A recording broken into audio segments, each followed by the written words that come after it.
بہت بڑا چیلنج ہے تمہارے لیے. اللہ کے نبی صلی اللہ علیہ وسلم نے فرمایا ہے ایک زمانہ میری امت پر ایسا آئے گا کہ ایمان پر ان کو کھڑا رہنا اتنا مشکل ہو جائے گا جیسے ہتھیلی پر انگارہ لے کر کھڑا ہونا مشکل ہے. وہ دور آ چکا ہے، وہ دور آ چکا ہے. تمہیں اپنے ایمان کے ساتھ باقی رہنا، قائم رہنا.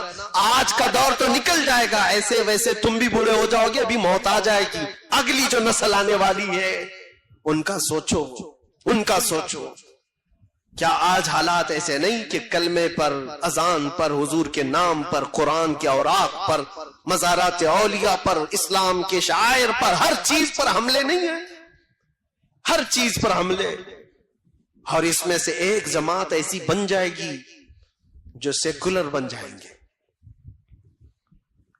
ٹوپی داڑھی رکھنے والے وہ سیکولر بن جائیں گے اور کہیں گے ٹھیک ہے ٹھیک ہے، ہم بھی بار بار لا الہ الا اللہ نہیں پڑھیں گے، ٹھیک ہے ہم اذانیں بھی بند کر لیں گے، یہ بھی نکال لیں گے وہ بھی نکال لیں گے، ہم نیوٹرل ہو جائیں گے.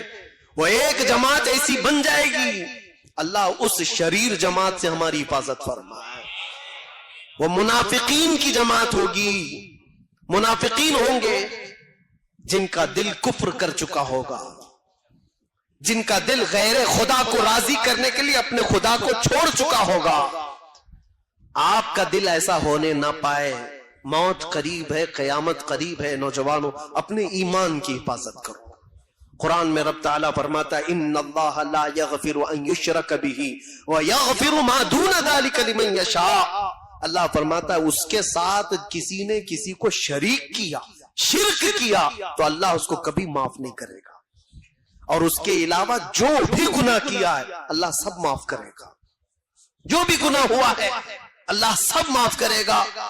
یہاں تک کہ جنہوں نے حضرت امیر حمزہ کو قتل کیا، وحشی، ان کے متعلق یہ آیت آئی تھی.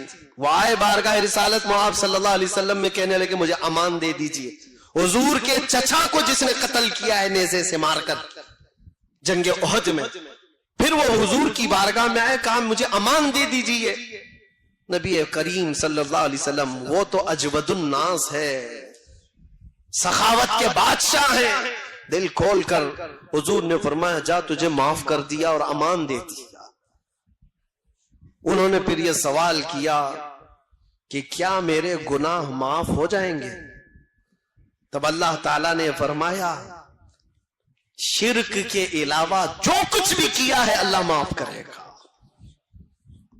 شرک کے علاوہ جو بھی ہوگا اللہ معاف کرے گا، لیکن شرک کو اللہ معاف نہیں کرتا. شرک ہے کیا چیز جو آج دھیرے دھیرے تمہارے محفلوں میں لائی جا رہی ہے، آج دھیرے دھیرے تمہارے معاشرے میں، سوسائٹی میں لائی جا رہی ہے.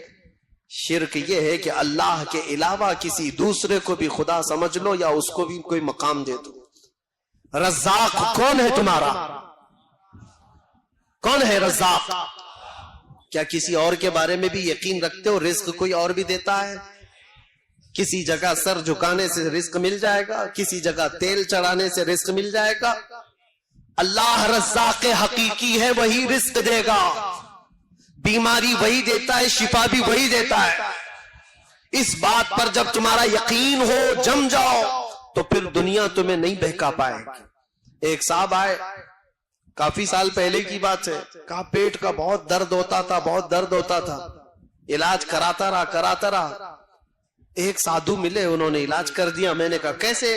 کہا گائے کا موت پلا کے. معاذ اللہ رب العالمین، اس سے صحیح کر دیا. میں نے کہا نادان تجھے پتا نہیں یہ حرام چیز میں شفا کیسے ہو سکتی؟ لا شفا فی الحرام، حرام میں شفا نہیں ہے. کہا ہو گیا. ایک بات یاد رکھو، شیطان تمہارے درد کو چھپا سکتا ہے، مٹا نہیں سکتا.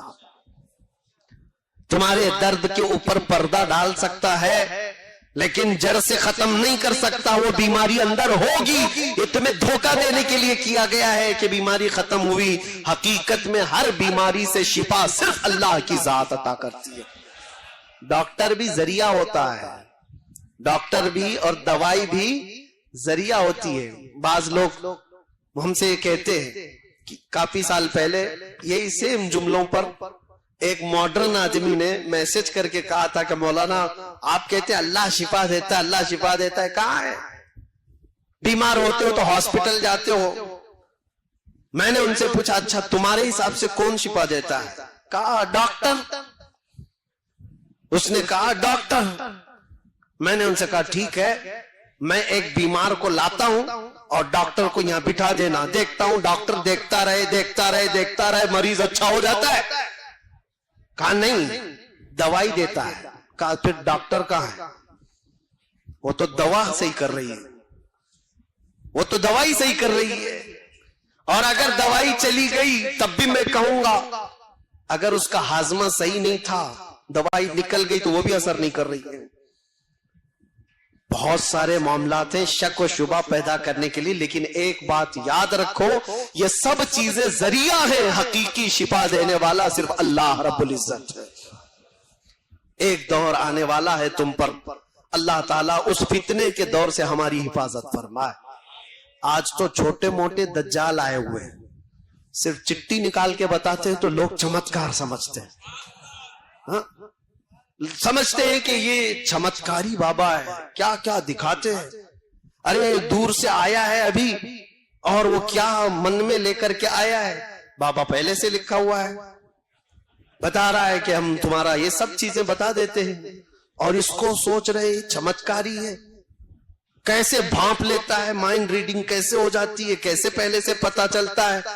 میاں سنو، یہ چھوٹا دجال ہے۔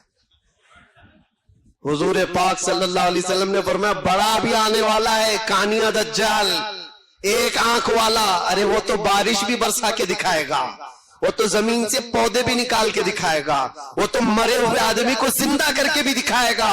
وہ دجال آئے گا لیکن وہ بھی خدا نہیں ہو سکتا، وہ بھی خدا نہیں، وہ آزمائش ہے۔ اور اس وقت بھی میرے آقا نے فرمایا تم ایمان پر جمے رہنا، چاہے وہ جتنے بھی کرشمے کر کے دکھائے تب بھی یہ کہنا ہمارا رب، ہمارا رب، بس اس پر جمے رہو، اس پر ڈٹے رہو۔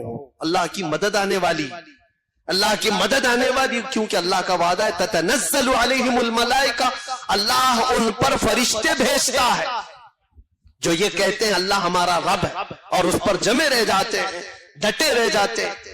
ایک صحابی رسول حضور پاک صلی اللہ علیہ وسلم کے حضرت زید بن دثنہ، کفار و مشرکین کی بھیڑ نے ان کو قید کر لیا تھا، کئی دنوں تک قید کر کے پھر ان کو مار دیا۔ ان کو قید کے حالت میں ہی مارا گیا تھا، تو جانتے ہو ان کی لاش کے ساتھ بے حرمتی نہ ہونے پائے۔ رب تبارک و تعالیٰ کا نظام دیکھو، حدیث پاک میں ملتا ہے کہ شہد کی مکھیوں کا ایک بہت بڑا چھتا ان کی لاش کے پاس آ گیا، اور 40 سے 45 کفار و مشرکین وہ لاش کی دیکھ ریکھ کرنے کے لیے، نگرانی کرنے کے لیے بیٹھے ہوئے تھے کہ کوئی مدینے والا اٹھا کر نہ لے جائے، لیکن ایک مکھی نے بھی ان کو بیٹھنے نہیں دیا، ایک بھی قریب نہیں آ سکا۔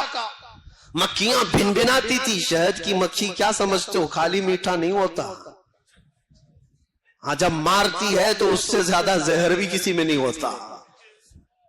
اسی لیے اعلیٰ حضرت فاضل بریلوی رضی اللہ تعالیٰ عنہ عاشق رسول ہیں، حضور کے عاشقوں کی زبان کے لیے انہوں نے خود کہا ہے ہماری زبان وہی ہے کہ ہم حضور کی محبت میں بولیں تو شہد جیسی مٹھاس، اور گستاخوں کے خلاف بولیں تو شہد کی مکھی کا ڈنک لگتا، ایک ہی ہے، دونوں چیزیں اس کے اندر ہیں۔